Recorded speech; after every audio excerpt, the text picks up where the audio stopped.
Welcome back to Feeling Good Feels Good. I am your host, Dr. Tripp. This is the podcast where we discuss total wellness and outright wellness.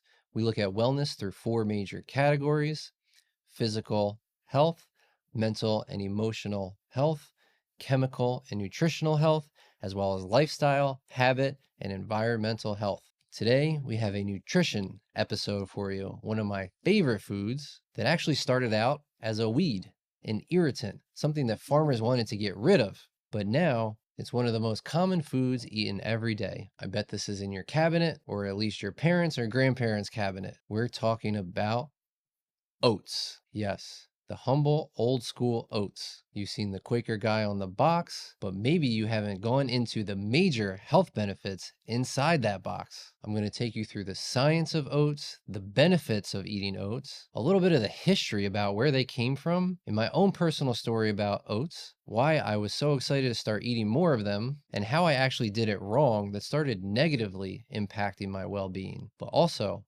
how I fixed it, and now how they're a solid tool in my wellness routine. So let's get into it. Welcome to Feeling Good Feels Good with Dr. Tripp. Welcome to a state of feeling good. It's how we live and how you could. Just know it's how we're all meant to be. If things are off, listen to your body. It can tell us exactly what we need. Physical, emotional, nutritional, or mentally. No need to worry, it's reached accessibly. No matter how you felt or what you've heard, well-being's for everyone, it's what you deserve.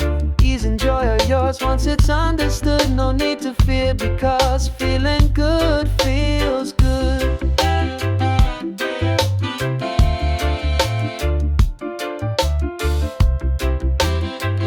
The information in this podcast is intended for educational and informational purposes only. It is not medical advice and should not be interpreted as a diagnosis, treatment, or prescription. Listening to this podcast does not establish a doctor-patient relationship. Always consult your own healthcare providers before making any changes to your health, medications, or treatment plans. The opinions shared here are based on clinical experience, research, and professional knowledge, but they may not apply to any specific situations. By listening to this podcast, you acknowledge and agree to these terms.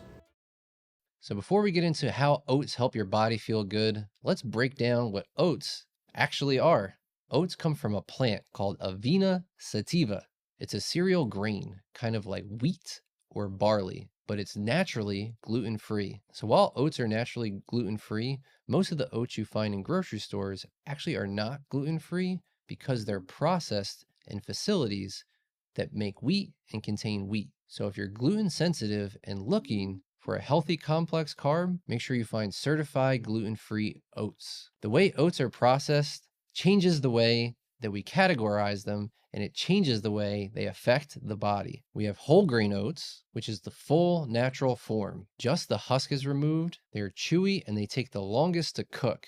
They still have most of the fiber and nutrient content, very similar to a brown rice grain. Steel cut oats are just the oats cut into smaller chunks with steel blades. How they got the name steel cut. They're dense, hearty, and take about a half an hour to cook.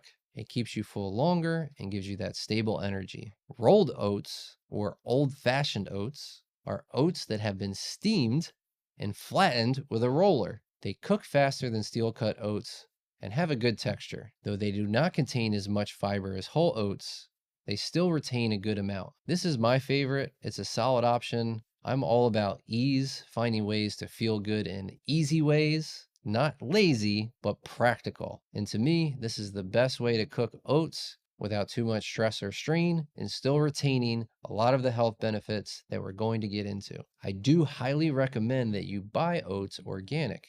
Non-organic oats can be sprayed with a harmful chemical called glyphosate, one that can affect our hormones and our digestive system. So while I don't always promote organic all everything, oat is one thing that I do recommend we buy organic. There's instant oats that are pre-cooked, dried, and rolled extra thin, which makes them super fast and easy to prepare, but also the least satisfying for your body and least stable. Can digest quickly and even spike blood sugar, especially if you don't pair them with a protein or a fat. To me, you're basically losing the benefit of the oat if you eat these alone. One of the best things about oats is the way they satiate your hunger, stabilize your mood, and your blood sugar. So eating instant oats without fat or protein basically negates the purpose of the food. And then the most processed way is in oat flour or oat milk. They can still offer some of the benefits, but they're often processed or mixed with additives and oils that make them a less good choice. As always, check the label. You will find oat flour and oat milk, some with little to no harmful additives and some with a lot. Just because it says organic oat milk does not mean that it doesn't have other harmful additives or oils. So where did oats come from? It's kind of an interesting story. The earliest signs of oats being used by humans goes back to over 2,000 years ago in Western Europe and Northern Africa. But really, they were not planted on purpose, at least at first. Farmers back then were extremely focused on growing wheat and barley. Oats would start to show up and grow on their own, uninvited, and they were actually considered a weed. Farmers used to pull them out and throw them aside to clear way for their wheat and barley. It wasn't until in colder, wetter climates, like in Ireland, Scotland, and Scandinavia, that people realized that oats could thrive where other grains failed. And they started cultivating oats on their own on purpose during these colder, wetter seasons. So in some places with climates that weren't perfect for farming, oats became central to survival. They weren't a food, they were the food that was available. Wheat couldn't grow in the cold, rainy north, but oats could. And people started making oat cakes, porridges, even dry oats to cook for later. They began to get a little creative and make oat-based breads and fried oat cakes with onions and herbs. This was their treat and fuel. That's why in Scotland and Ireland, oats are seen as a cultural food. They've kept people alive through long and cold winters. When oats made their way to North America, they started being treated again as the sidekick, not the main dish, not the main grain. Corn and wheat were the main cash crops in North America, and oats were mainly used to feed livestock, especially horses. Fast forward to the 1800s, and a group of entrepreneurs from Ravenna, Ohio, saw an opportunity. Oats were nutritious, cheap, and grew easily everywhere. So why not market them to people, not just animals? In 1877, the Quaker Oats Company was born, and this was the first cereal brand in the United States. And this company had no affiliation with Quaker culture or religion. They just saw the Quaker guy logo as something that could market good and simple. They had very many marketing breakthroughs. Some would argue they were the first to put a recipe on a box, first to sell oats in cardboard packaging instead of barrels, the way they are still packaged today. They were the first to position oats as a health food when nobody was talking about fiber or cholesterol. We'll get into that more later. And while their marketing held up, the health world and fitness world began to take an interest. Studies in the 60s and 70s began to connect oat fiber to lower cholesterol levels, and oats became even more mainstream. Fast forward to today, and they are everywhere. Oat bars, oat milk, overnight oats, even oat soap and skincare. So oats are one of those foods that have stood the test of time and been feeding people in a healthy way for millennia. Let's get into some of the benefits of this health food. The main macronutrient are carbohydrates. Complex carbohydrates that break down slowly, help your body feel full and satiated, prevent cravings, and prevent blood sugar spikes and crashes. Oats are super high in a fiber called beta-glucan, which I'm going to talk about even more after we run through these initial benefits. Oats can lower bad cholesterol by binding to cholesterol, helping you excrete it instead of absorbing it.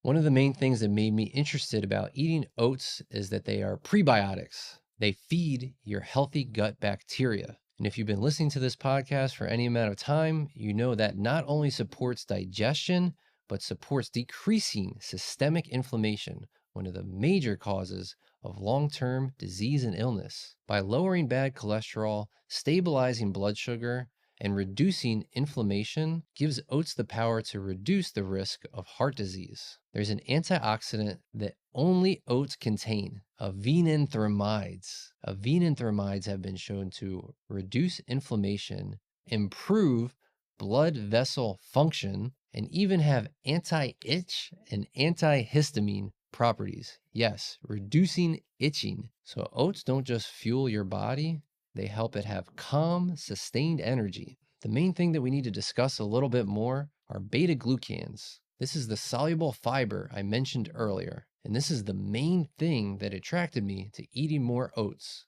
Beta glucan is bioactive, meaning it actually triggers physiological change in the body. It communicates with your gut, your immune system, and what I found most interesting is your brain. Beta glucans feed the gut bacteria that produce fatty acids like butyrate, which are neuroprotective. They help protect your brain and nervous system. These fatty acids can reduce inflammation in the brain. They can improve mood regulation and even support cognitive clarity. You can think clearly and more sharply with eating oats. Some studies suggest that beta glucan can even help modulate neurotransmitter activity. Think about things like dopamine, the hormone of motivation and focus, and serotonin, the good mood hormone. So all of this propelled me to include more oats in my diet. So we know that oats help stabilize blood sugar and hunger cravings, as well as reducing cholesterol and preventing heart disease, but they also support the immune system in a unique way. Beta glucans can help modulate the immune system.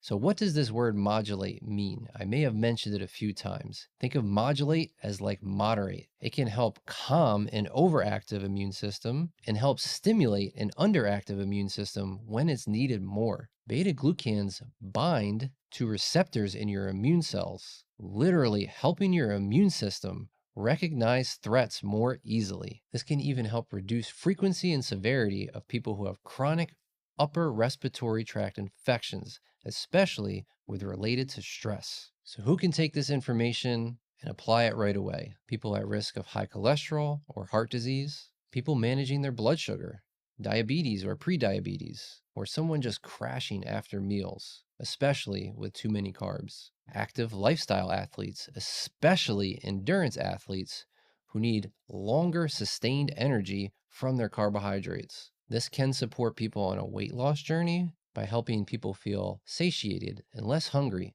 and even turning off the hormones that stimulate hunger. It's also great for anybody trying to wean off sugars, wean off carbs, or processed grains. If you feel sluggish from eating, like you have poor digestion, oats can support you as well, but oats may not be for everyone. If you are sensitive to high glycemic foods, you may want to be careful with eating oats or eat them in low volume. For people who have autoimmune issues or chronic inflammatory issues like IBS, ulcerative colitis, or Crohn's, oats may be irritating, but it's worth testing.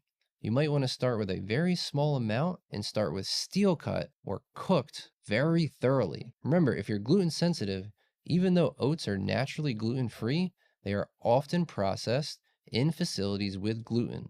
So you really want to look for labels that are certified gluten-free oats. So oats are not necessarily a rule to be healthy, like you have to eat oats, but they are definitely a tool, something that can come in handy and help people feel better. So the main thing that made me curious about eating more oats was the positive shift it can have on brain chemistry. So I began to eat more oats. I put them in my yogurt in the morning and piled on the volume too much. I began to get fatigued, tired, and crash in the morning. I started putting them into my eggs instead of my yogurt. Yes, I put them into my eggs. This is actually a recipe that I still love and use very often, but more for lunch or early evening meals. My problem was that I was eating way too many and eating them way too early, sometimes with not enough protein. Oats can be difficult for the body to break down in high volume, so I recommend eating a small palmful at a time. And I would avoid eating them earlier in the day if possible, unless they're eaten with healthy protein and fat and are not the main component of the meal. I do love them for night. The complex carbs help stabilize your blood sugar while you're sleeping so that you don't have any crashes or spikes waking you up in the middle of the night. So now when I eat oats, I usually eat them in cereal or with homemade oatmeal after dinner. Sometimes I will include them in a late lunch or early dinner, and I usually pair them with eggs. I will scramble eggs and put in oats and seeds, usually chia or ground flax. Once the eggs are hard enough and the oats and the seeds are cooked into the eggs, I will add in cheese. I will put this all in a bowl, drizzle olive oil and ketchup, and mix it all together. It's a crazy recipe, but it's worked for me for many years. I pair the oats with seeds because oats and seeds, just like rice and beans, make perfect protein. They give you all of the essential amino acids. So if you're eating oats and you can pair them with seeds like chia seeds, ground flaxseed, or even hemp seeds, the nutritional benefit is amplified. So I hope you all can get a little more excited the next time you look in the cabinet and see that boring old cardboard container of oats. I can't wait to see you all next time on our next episode of Feeling Good Feels Good.